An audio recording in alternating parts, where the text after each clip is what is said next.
Et bonjour à toutes, bonjour à tous, bienvenue dans cette nouvelle vidéo, c'est Julien de Franklin Bricks.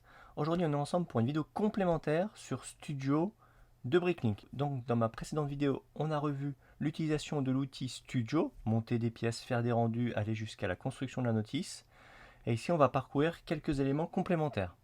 Donc si vous n'avez pas vu cette vidéo, je vous invite vraiment à la voir. Donc vous pouvez cliquer sur la fiche en haut à droite ou sinon le lien est dans la description.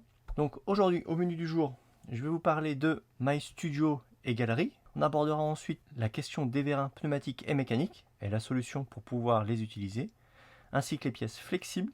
Après, je vais vous présenter les outils briques alternatives et briques compatibles, ce que ça peut faire. J'aborderai aussi le point sur la différence entre les références Lego et les références Bricklink et quels sont les liens et comment on peut retrouver l'une par rapport à l'autre. Et ensuite, on finira par une présentation et des essais sur Part Designer.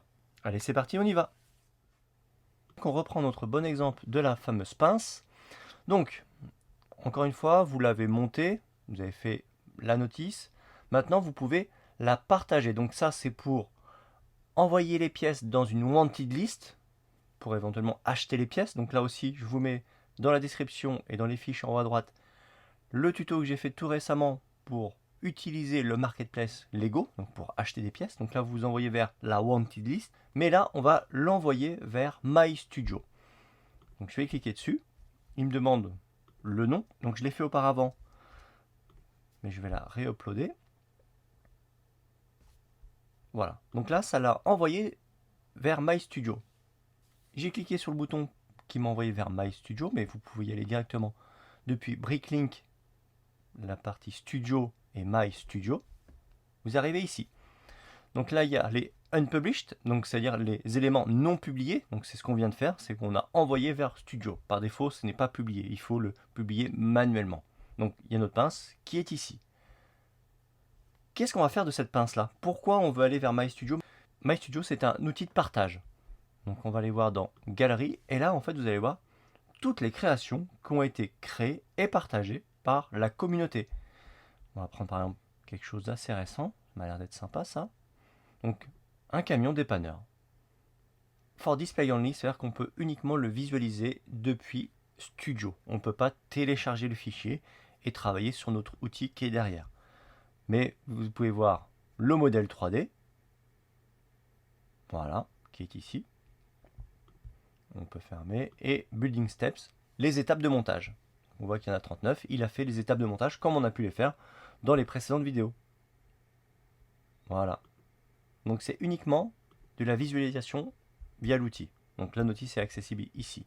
Vous ne pourrez pas générer de PDF ou autre.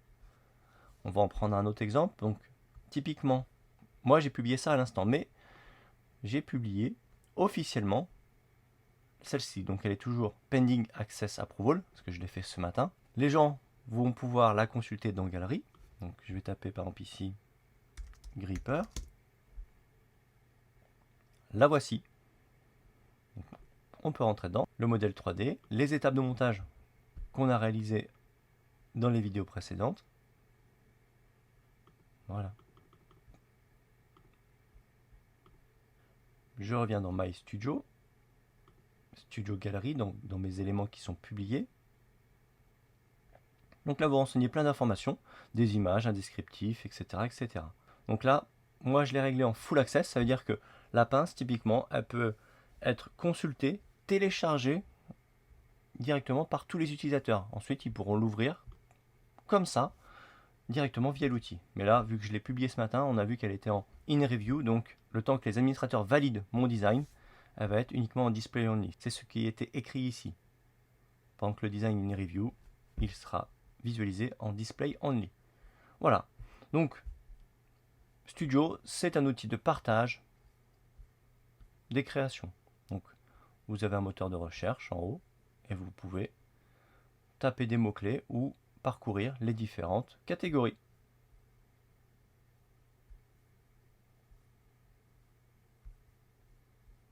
Voilà.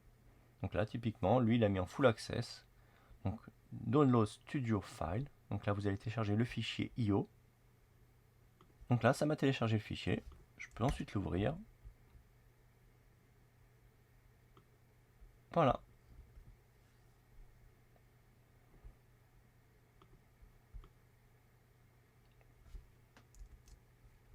Donc maintenant, passons au vérin et pièces flexibles. Comme ça, on va pouvoir faire un lien directement avec ce qu'on vient de voir sur Studio, parce que vous connaissez tous ces éléments-là, donc des amortisseurs, vérins pneumatiques ou mécaniques. Donc ces pièces-là, dans Bricklink, elles sont fixes, c'est-à-dire que la tige ne peut pas bouger. Vous pouvez regarder, là, il n'y a pas de release, on ne peut pas le diviser en sous-éléments. Pareil pour cela. Voilà. C'est des fonctionnalités qui vont arriver prochainement dans l'outil, mais aujourd'hui, ce n'est pas disponible. Donc, l'astuce, c'est d'aller dans la galerie. Donc, je vous ai montré comment charger votre propre design, le publier, etc. Mais vous pouvez trouver, vous, des choses intéressantes. Et là, on va chercher, on va taper le mot anglais pour vérin, c'est actuator. Et on va tomber chez Brick Marty. Ici, vous pouvez télécharger le fichier. Donc, vous téléchargez le fichier .io, donc le studio file. Il a réalisé en fait cet élément-là. Il a importé les pièces depuis Eldro et a généré le corps et la tige du vérin. Il a fait ça pour le vérin, mais aussi, donc on va cliquer directement sur son nom pour voir ce qu'il a publié, pour les vérins pneumatiques, les amortisseurs et les vérins méca. Je vais vous mettre les liens directement de sa page dans la description de la vidéo. Donc je les ai masqués, ils sont ici. Donc ceux-là, c'est les Bricklink, on ne peut pas les faire bouger. Donc là, j'ai importé le fichier des vérins méca. Donc on voit que c'est un sous-ensemble, donc on va le release. Voilà. Donc vous avez le gros vérin et le plus petit. Donc je vais mettre régler l'origine de rotation sur celui-ci. Voilà. Et on voit que celui-ci, on peut le release. Donc voilà, l'élément tige et corps sont mobiles l'un par rapport à l'autre. Et là, vous bougez comme pour bouger une pièce.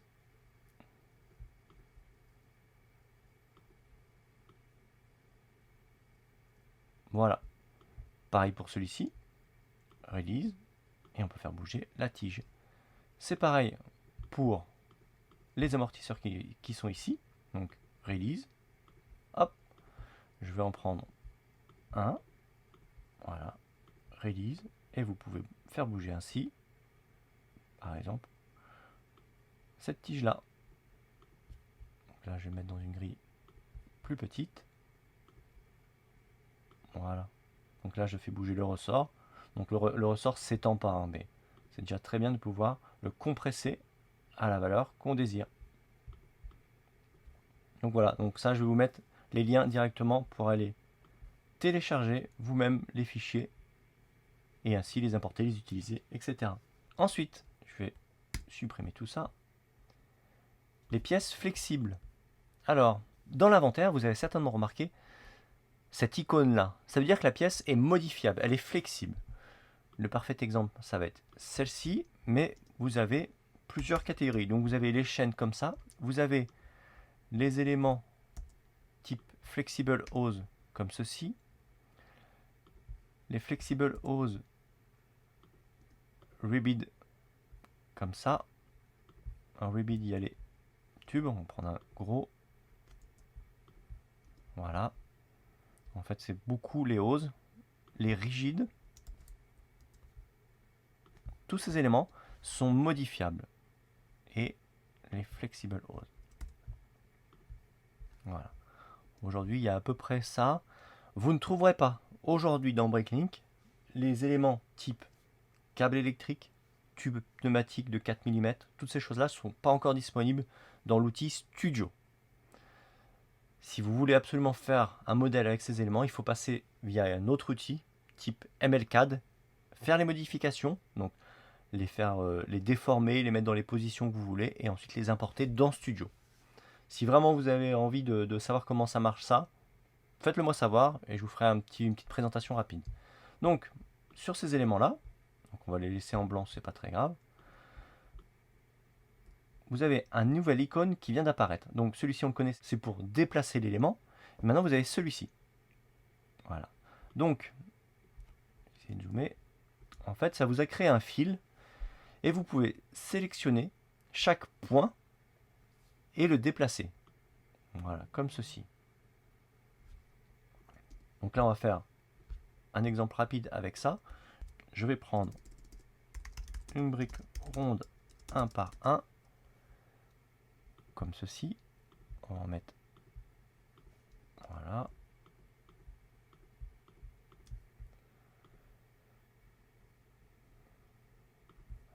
Black, ça en dark bluish gray. Donc, je vais déplacer, la pièce va s'aimanter comme un élément normal.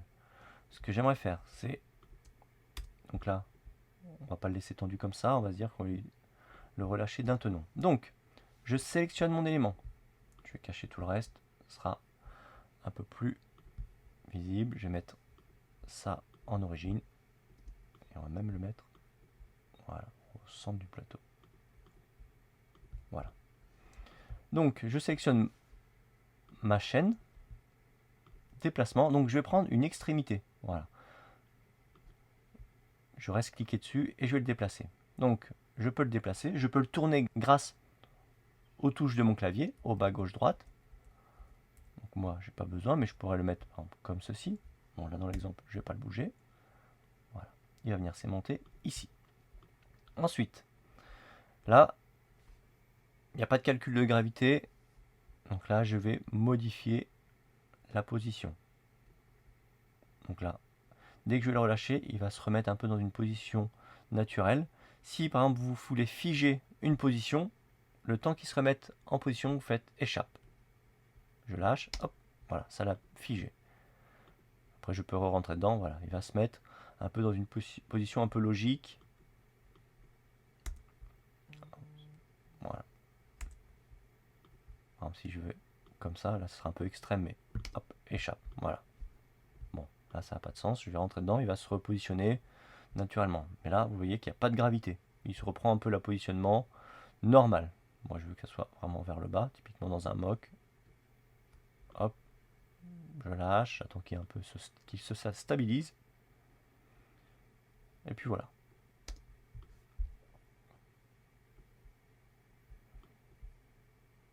Donc voilà, c'est pareil pour tous les autres éléments. Vous avez cette fonction-là, et vous pouvez... Voilà.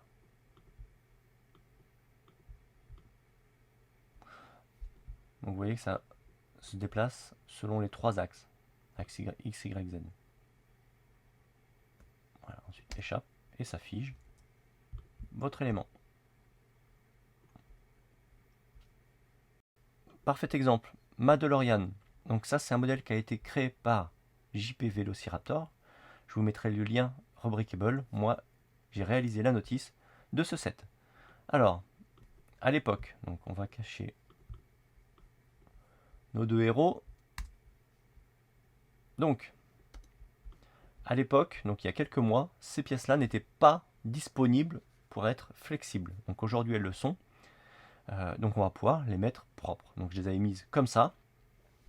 Et puis voilà. Donc là, on va les mettre. On voit qu'elles sont disponibles en flexible. Donc j'ai vu qu'elles étaient maintenant avec ce logo-là. Et puis on voit ça ici maintenant. Donc, je vais vous montrer comment le faire sur une. Et après, je vais le mettre en accéléré pour toutes les autres. Donc je prends mon élément d'extrémité. Je le tourne avec mes touches directrices. Et je le mets à l'endroit que je veux. Et là, on voit que c'est sacrément chiant. Voilà. Donc, là, alors je vais vous montrer en mode galérien. Voilà. Donc là, on a l'impression que c'est à peu près bien. Mais on voit que voilà, ça rentre de trop. Donc ici, on va utiliser l'outil Viewport. Je vous l'avais montré dans la vidéo de tuto de studio. On va ajouter une vue. On va se mettre une vue de face, comme ceci. Là, une vue de côté. Une vue de côté. Voilà. Et je vais modifier la position. Donc là, ça me va bien. Et vous voyez que là, je fais juste bouger au bas. Mais ça, en fait, ça vient bouger aussi dans l'autre axe. Hop. Là, j'ai essayé de choper le point là.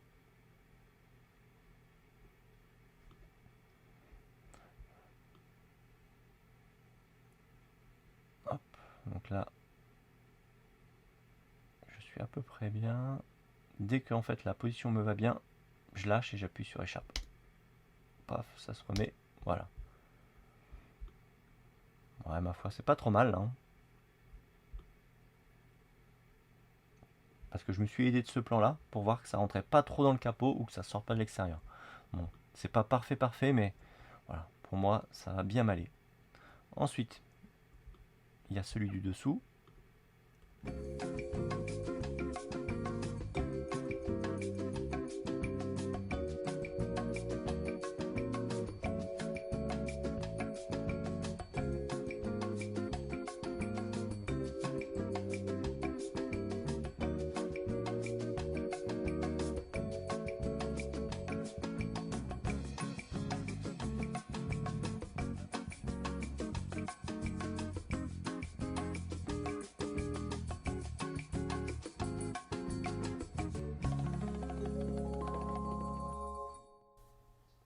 Maintenant, présentation rapide des outils Compatible Bricks et Alternative Bricks.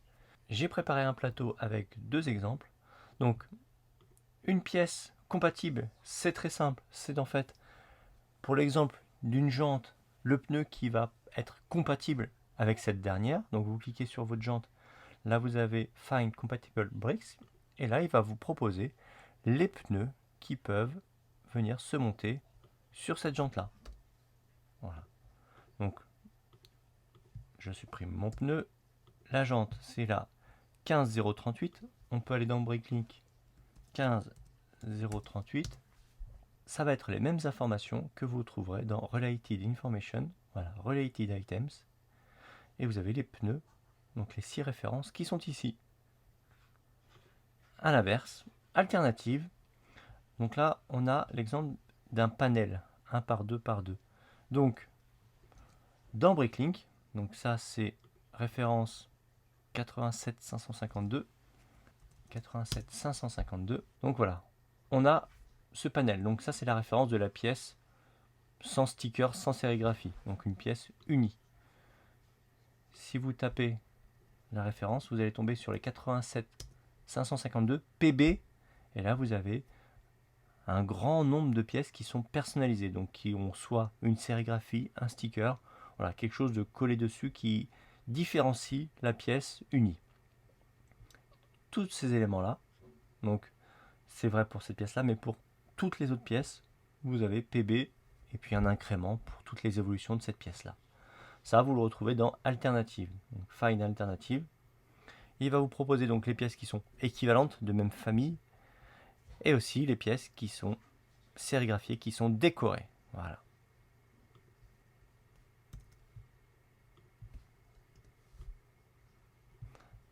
On peut faire un exemple avec une tail 2 par 2, donc une pièce qui est très souvent décorée. Donc je vais prendre la plus récente, Without, non.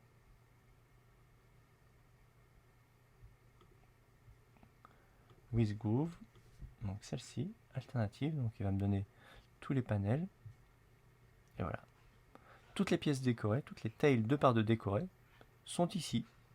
Si vous ne les voyez pas, c'est que vous avez décoché ça. Dans l'arborescence, vous pouvez décider de masquer les pièces décorées. Parce qu'en fait, voilà, après ça vous fait une démultiplication des résultats dans l'arbre. Donc vous pouvez masquer, et là vous n'aurez vraiment aucune pièce décorée. Et dernier exemple sur les briques alternatives. Donc j'ai sur mon plateau cette brique technique 1 par 2 avec un pinhole. Je vais demander à l'outil quelles sont les alternatives à cette brique là. Donc il va me dire, bah voilà, tu as d'autres briques 1 par 2 avec des cross axles, avec ce type de dual hole aussi comme ça, etc., etc. Donc il reconnaît la forme de cette brique là et me propose une alternative. Un point désormais sur les références. Alors, on va prendre une pièce technique, mais ça pourrait être une toute autre. Donc, mon lift arm 1 par 9, référence 40 490. Sur Bricklink 40 490, ça c'est la référence du design. Donc en l'occurrence, c'est la même côté Lego. 40 490, donc c'est la référence du design. Design, on entend la forme. Par contre, sur des notices, là j'ai téléchargé une notice Voilà, ici vous avez des références à 7 chiffres. Et on va retrouver notre liftarm et on constate que la référence qui est dans la notice, donc un jour si vous voulez reconstituer un set et donc une wanted list et acheter des pièces, et que vous inspirez des références du catalogue Lego, à savoir qu'en fait cette référence à 7 chiffres n'est pas une référence de design, c'est une référence de design couplée à la couleur. Donc ce qui fait que si on prend, hop là, si je reprends la référence 46 45 732, Bricklink va me détecter que c'est bien un liftarm, donc référence du design 40 490, mais vu que c'est une référence à 7 chiffres Lego, elle est associée à la couleur black. Donc vous, si vous voulez l'ajouter par exemple à une wanted list, eh bien, il faudra mettre manuellement la couleur black. On peut essayer avec une autre couleur, 42 11 865.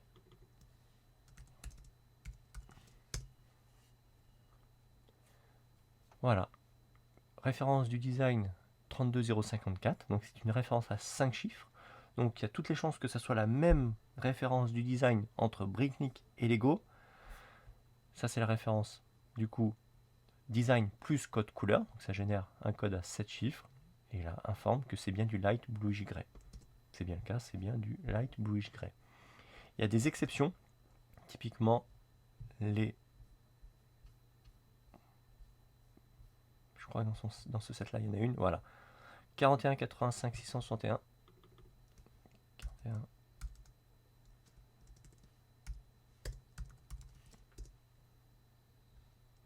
Voilà. Donc là, on n'est pas sur une référence à 5 chiffres pardon, pour le design. Donc ça veut dire que côté Lego, ils ont une référence de design. Alors je ne sais pas pourquoi Bricklink est différent.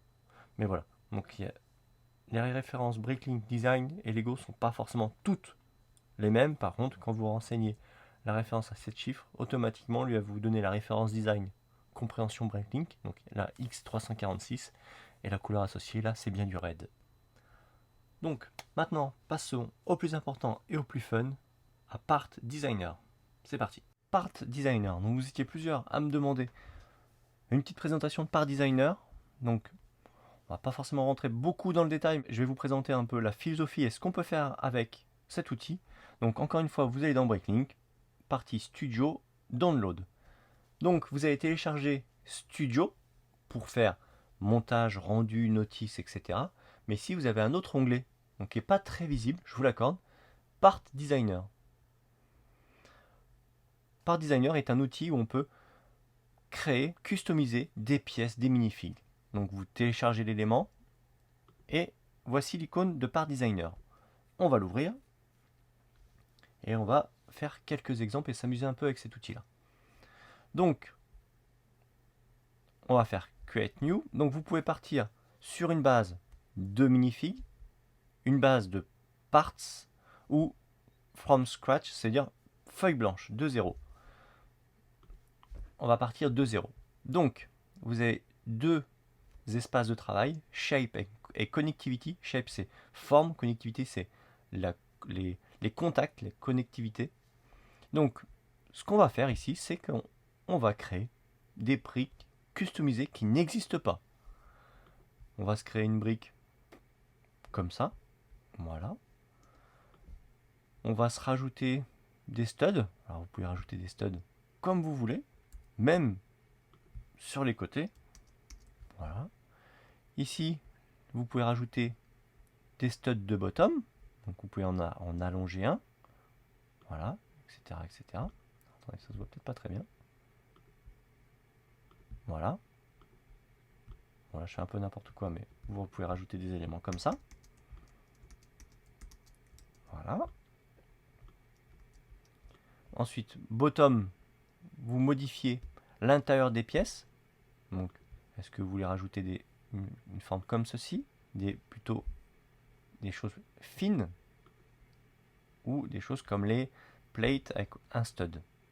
Des accessoires, vous pouvez rajouter un axe, des clips, donc à l'endroit que vous voulez. Hein. Voilà. vous personnalisez, donc là j'ai double-cliqué, vous créez vraiment la pièce que vous voulez. Alors là, vous avez vraiment tous les accessoires, tous les appendices qui sont disponibles ici. Donc vous irez vous amuser et créer vos propres pièces. Et ensuite, les trous, donc les holes, donc pour des pins techniques, pour des axles, etc., etc. Donc là, c'est vraiment votre imagination. Je vais juste vous montrer comment ça marche. On va se recréer une part. Donc, un truc qui n'existe pas. 1 par 5 en hall. Donc, et je me dis que sur l'extrémité, je veux un trou. Et là, je clique et je laisse cliquer ma souris. Voilà. Ça me fait un trou comme ça. Voilà, c'est ça ma pièce que je veux. Vous pouvez aussi effacer. Donc, c'est une gomme. Donc, vous avez une sélection. Et là, vous pouvez choisir d'effacer tout ça. Voilà. Pièce assez exotique. Hein. Vous pouvez choisir d'effacer des surfaces, des textures, des autocollants ou des lignes extérieures. Ensuite, connectivité, ça va être la connexion, sachant que le rouge, c'est les studs, donc c'est les tenons extérieurs supérieurs. Là, vous avez du bleu pour les axles. En jaune, c'est les clips barres. Voilà.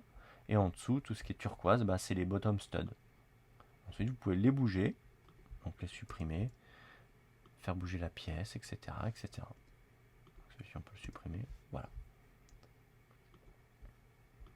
Donc voilà. Là, par designer, création de pièces totalement custom, personnalisées, que vous pouvez ensuite exporter vers Studio. Donc on va s'en prendre qu'une seule.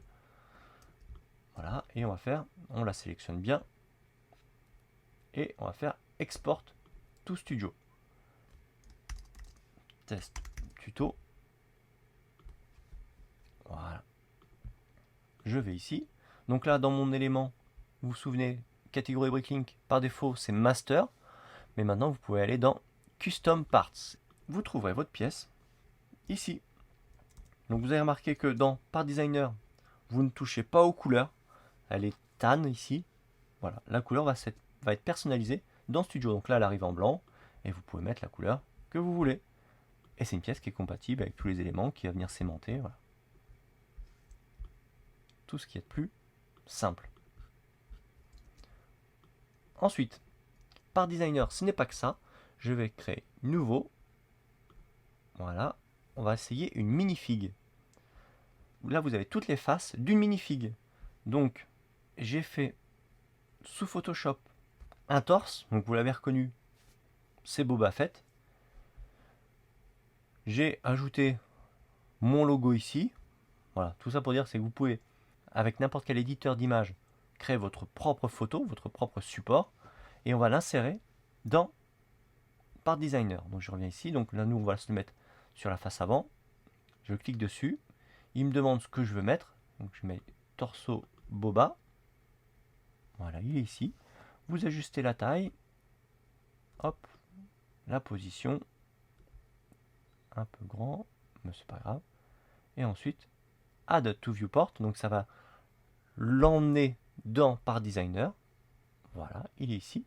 Donc là, il a importé une minifig complète qui est ici. Voilà, avec ma photo plaquée sur le torse. C'est vraiment une seule pièce. Ensuite, cette pièce-là, vous pouvez l'exporter vers Studio. Alors attention, si vous exportez vers Studio, si vous exportez tout ça, vous ne pourrez pas faire bouger les éléments, le bras, et ainsi que la modification de couleur. Si vous ajouterez une couleur sur cet élément, c'est toute la minifig, les mains, les jambes qui vont se colorier. Donc nous, on veut par exemple que ça. Donc je supprime tout le reste.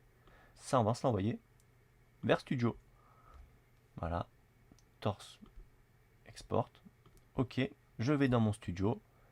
Toujours palette, custom parts. Tout en bas, j'ai mon torse qui est arrivé.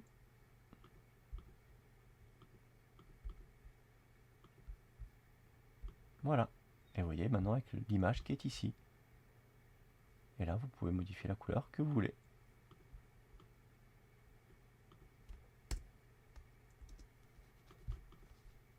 Et je reviens sur Part Designer. Vous voyez Connectivity, tous les éléments de connexion avec les autres pièces. Voilà. Et dernier point, Donc je sauvegarde pas. Je vais partir d'une pièce. Pareil, là vous choisissez des pièces un peu prédéfinies par l'outil. Donc moi par exemple là je vais prendre une tail de 2. Voilà. Là vous cliquez aussi sur le logo. Et je vais importer voilà, mon logo comme ça. Alors, on va se le coller au milieu sur la tail. Hop, vous pouvez bouger aussi comme ceci. En restant appuyé sur la touche Alt, le déplacement est un petit peu plus précis. Voilà, donc là, pas besoin de Add to Viewport, on va l'exporter directement vers Studio. Tac, export. OK, je reviens ensuite dans Studio, et voilà, tout en bas, il y a ma tail qui est arrivée. Donc, on va tout cacher. Hop.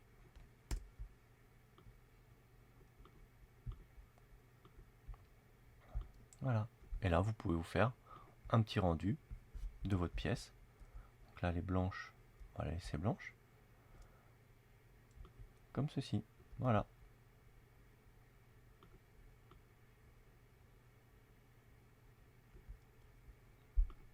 Voilà, render. Je vais vous mettre ça en accéléré et c'est parti.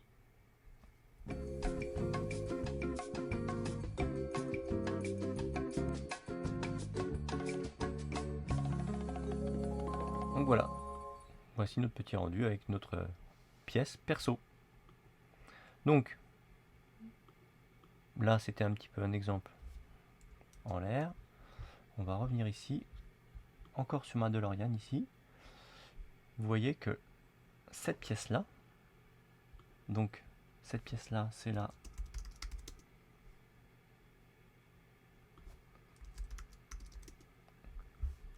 La pièce qui est dans le set IDs 2103.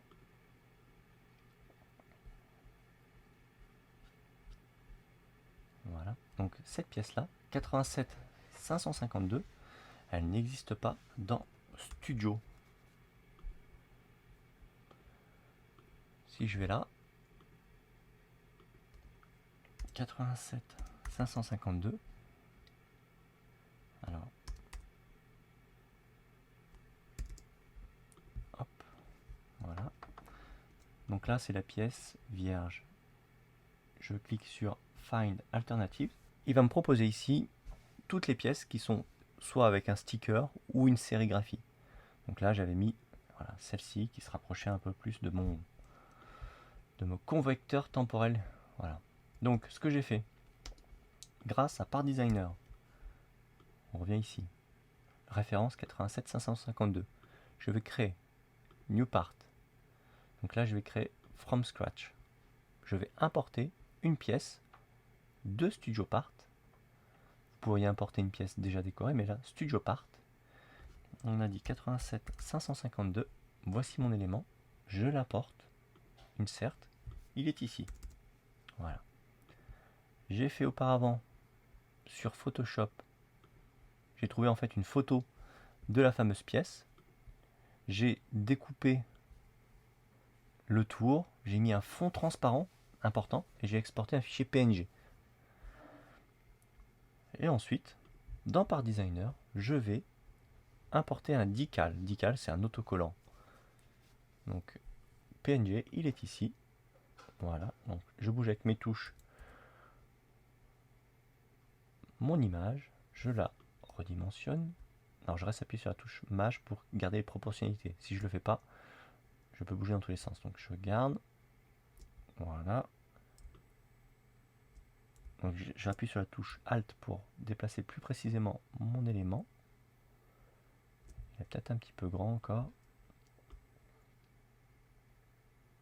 Hop, vous pouvez aussi modifier directement la taille, la position pardon, ici et la taille là. Mais là, pour l'exemple, je vais rester à main levée. Hop, je valide. Voilà, il m'a appliqué mon autocollant, mon image, directement sur la pièce. J'exporte désormais ma pièce dans Studio. Je la sélectionne, j'exporte tout Studio, export. OK. Donc la pièce que je veux changer, elle est dans le sous-élément. Ici, je vais rentrer dedans, je vais la mettre là. Donc elle est dans l'étape 3. je vais dans mes custom parts, voilà, tout en bas, j'ai ma pièce qui est arrivée. Donc, elle arrive en blanche par défaut, je la mets en light bluish gray. Parfait, c'est exactement ce que je voulais, c'est-à-dire cet élément-là. Je vais le remettre là. Tac. Je supprime celle-ci. Elle est arrivée là, je vais la mettre dans l'étape 3. Voilà.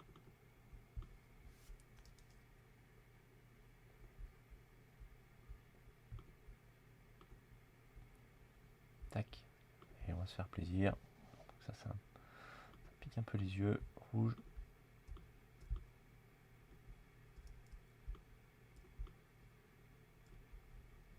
Allez, c'est parti. Un rendu, je vous le mets en accéléré.